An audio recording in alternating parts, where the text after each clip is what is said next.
Hey, welcome back to the N-Scale workshop. I know it's been a while. We've been busy working on our new workshop where we're going to be putting in our resin printer. And we just got our resin printer. We got a Mars Elegoo Ultra 5 with a wash station and a curing station for about 500 bucks. And we're using water-based resins. And I set up a monitoring system, and I'm going to explain a little bit about that to you. So in case you want to do the same thing, you can. I like to take what's already there and make it better. That's kind of what my engineering skill was when I was in the career, as I've mentioned before. And I've learned some things along the way doing some resin printing, and I want to share those with you and pass them on to you. Kind of like I did the same with flat printing, but what I learned is that and the very first thing I wanted to talk to you about was in these prints. Now, when you print and you put your supports on, like this little horse here, and I see a lot of sellers, I'm not going to list who they are, on Etsy and different places, who sell you a print just like this. I don't know if you can see it or not. I'll make a better video, bring it in closer. My argument is to you, if you get a print that already has the supports on it, be careful. There's a lot of little parts on here. It took me 3 or 4 examples after printing this myself and then learning with my nippers where to cut, how to cut, fracture cut, all these different things I had to reteach myself that nobody taught me when I got into resin printing. And you got to imagine resin printing is like a fracture, like a rock. You start a crack and it goes through the whole thing. And that's why little parts snap off. Now, I did get some little people one time from another supplier. I'm not going to mention who they are. And they sent it to me with a bunch of supports like this. And I started just, not knowing anything any better, just started nipping away. And all of a sudden, heads started popping off and legs started popping off. And I was kind of disappointed. And I had to take little toothpicks and little CA glue and glue them all back in just to be able to use them. I mean, even though they're tiny, they just snapped apart. My point is this: you need a part that's clean. When you come in and you have somebody who sells you something, get it clean. Let them do all the cleaning on the supports. And I'll tell you why. I educated myself where to make the cuts. On every one of my horses now, with failing 3, I can now get all those legs off, knowing where to cut, how to cut, and I'm not going to teach anybody that, neither is the person who's going to sell it to you. If I just sold you this and gave you this in a package, even though it's well supported, and you start nipping away, then you take the responsibility for it if you break a leg or break an arm or break a small piece off. Then it's on you. And I'm scot-free clean because I gave you a clean piece. You just didn't know how to do it. There's an art to that. I'm sorry, there really is. Maybe people don't explain that enough to you, but as I'm learning resin printing, that's an art. You got to learn how to fracture your supports. You don't come in at it with like a full cut. You just cut the corner and then the whole thing fractures through. And you got to remember where you place that support and how small the point on the end so that when it snaps off clean. It doesn't take something with it, especially on this N-scale stuff. So that's my first beef. I want to get it off my chest because as I'm sitting here cleaning, I remembered that time when I bought, I think it was like $20 for those little people, cowboy people. I got them on Amazon, and I said, man, this is okay. It comes with the supports and stuff. And I started snapping away, and all of a sudden, heads started popping up. And I'm like, what? This is a joke. I don't like this. I don't like resin printing. But then in Lindy's store, I'm going to sell it to you clean. I'm not going to sell it to you with the supports on. I'll do the responsibility for it. If I break one, I'll throw it away and just send you one that's clean. That's my warning to you. If you see it with the supports, don't buy it. Run away. Tell the person that you're buying it from, I want it clean. And if they don't want to do it, then don't buy from them. Don't support their store because that's lazy on their part and they're putting the responsibility on you. That's one thing I wanted to talk to you about when it comes to resin printing. Another thing I wanted to talk to you about the different accessories that I made for my resin printers. I designed some handles for the covers that I use Home Depot little sticker things that they use for cable ties. And I printed handles and then epoxy glued those in and then put those on with that super strong self-sticky tape. And now I have real nice handles. I'll show you that as we walk into the next part of the video.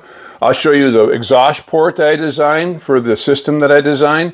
It has a quick coupler, a plug, and a port that goes onto the Elegoo case that's exactly designed to fit the little cover that comes with in case you wanted to put your own port there. I got that. I might just sell that, let's have Lindy sell that stuff in her store. I don't know. We might just do that because I think these accessories will make you more successful with your printers. Having handles when you got gloves on and picking up from both sides is a big revelation for anybody. I also bought a little monitor, an air monitor. I'll explain to you how that works and what that did, and just to kind of go through the whole thing with you in the next part of the video. But that's kind of what I want to talk to you about today. If you see the supports on there, don't buy it. Tell them you want it clean or don't buy it from them. Don't support their store. And there's a reason for that because, like I said, it doesn't matter whether you're doing ABS, earth-based. We like to do earth-based resins because it's not as toxic as the alcohol one. I know people keep saying it's the same toxicity. It's not. I measured it with an air monitor to prove that it's not. Actually, spray paint's the worst. If you spray paint something in the corner of your garage, so make sure when you spray paint you have a mask. But anyway, I'll get into that next part of the video, but that's one part of the thing I wanted to explain to you today. And we are going to be mixing, another thing I want to talk to you about was mixing the FDM, which is the PLA, filament 3D printing flat, right? Like the wagon wheels and stuff. We're going to be mixing that up with the resin printer. So like say you have a Canon, we're going to start selling Canons and Civil War sets. And on those Canons, there's two little wheels. Well, I find that if I 3D print those wheels flat, like I've been doing, and then put them on those resin printed bodies that are shaped, they're beautiful. They come out really, really good. So we're going to be selling the Civil War kits. I can get better details on my muskets now that are in N-scale. Believe that or not, N-scale muskets. Yeah, I can do that. And the horses are absolutely phenomenal. As you can see, they're a lot way better than the FDM ones that I print in half and then glue them together. So we're going to be going through our entire store and seeing what we can print in resin that makes less parts and assemblies for you, like the weather vane. We can print that in 3 parts now. We've tested it out already. And we're going to do more testing. So we're going to try and we're going to give you the best quality 3D printed resin FDM building tool. Matter of fact, we're even going to go ahead and buy clear resin. I already got some clear resin in the shelf, and I got to test that out. We're going to take our fiber optic lighted tips, and we're going to make them in clear resin so there's no diffraction or breakup of the light coming through that little pen light. It'll be absolutely pure light straight through that clear resin, and that's what we're hoping for. So you get some really, really bright tips. And really strong tips too, but that's the next on the list. And who knows where this can take us? You know, we've got the tools now. We're just going to brainstorm it and see where we go with it. And we appreciate you following our channel. I know it's been a while. I've been also making tour videos too for TikTok, but we've been busy and we haven't left you out. We've just been busy, so we haven't been able to make the content like we want to. So this video will be kind of like a catch-up video for you to show you where we're at. And then we'll go from there. Hey guys, welcome back to the second part of this video. This is what I wanted to show you and talk to you about. This is the Elegoo Mars 5 Ultra 3D resin printer with the resin wash station curing combination. And I wanted to show you this because I'm really happy with this setup, and I'll explain to you why later on in the video. But what I really want to talk to you about is a couple things here. One, I want to show you these handles that I made. Okay, these handles are basically that Home Depot tie-in I told you about, the cable ties with 3D printed and epoxied in on the side, and I glued them in, and it really makes it really easy to take that top on and off so I can set it down very carefully. I did the same thing for the wash station too. And we'll decide if we decide to sell those in the N-Scale Workshop store. We're not sure. We might do that. That might be a nice accessory. We might sell an accessory kit. But anyway, here's the other part I wanted to show you. The Elegoo comes with this port cover that has 3mm inset screws in it. And I printed off this sleeve to take place of that. And then I printed off this plug that fits inside this 3-inch flex pipe, And then the reason I did that is so I could cap this off. So when this is done printing, and then I'm using the curing station and the washing stations, the VOCs that are being sucked in by this register system that I designed. And there's the air monitor that shows it. And I suggest everyone use an air monitor. Matter of fact, it's running right now. And you can see it's like a 0.052 in the green. Very safe breathing levels. Anyway, excuse me. So how it works is that when I'm 3D printing with the resin printer, I take this off and then I put the sleeve on like this. And then that goes on, and then this is shut off. The vents are closed. And then this is drawing air all from here, all the way down this pipe and into that motor, that CFM motor I'll show you later. So that, I feel that's a pretty sound system. And then so when it's done printing, so I can remove the cover, I just pull that off. I plug it, and then pull the cover off, set it down here. And then what's nice about this Elegoo printer is that it has a one-clip self-leveling top part. I don't know what it's called, body, I guess, maybe printing body. And then that goes into the tray.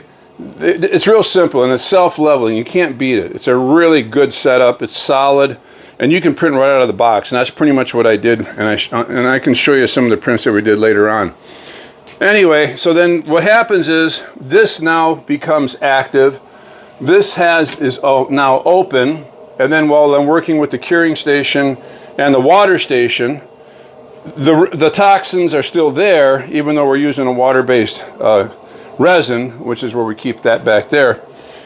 Then the VOCs are being sucked in. Now the VOCs are going to be a little bit heavier than air. That's what the AI said it was. So don't put your register up in the air like some people do. Put it down closer to the system so that it can draft out. And even if I pull this lid off, you can still smell the trapped gases that are inside here. And that thing actually raises up to 0.052 when I do that. So it's a really nice, handy thing, that little air monitor. I suggest everybody get one for their workstation. And anyway, that's just my opinion.